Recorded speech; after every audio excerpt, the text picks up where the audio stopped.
Kung gusto mo rin ng platform at community na meron itong apat na to para mag-succeed, ano yung one thing na meron ng mga successful entrepreneurs na wala yung mga failures? Lahat ng mga successful entrepreneurs at content creators na idol mo, meron din silang one thing na to. Ano yung one thing na yon? It is leverage.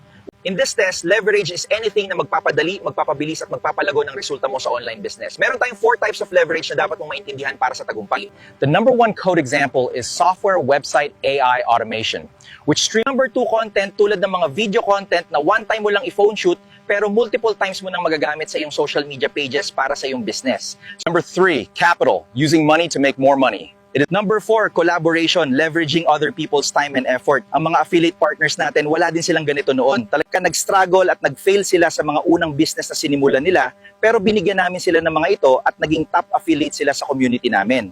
Ang sarap talaga mag-tour, lalo na't kahit namamasyal ka, kumikita pa rin ang iyong negosyo. Kung gusto mong malaman kung ano ito, click to learn more para ipadala ko sa iyo ang free training video.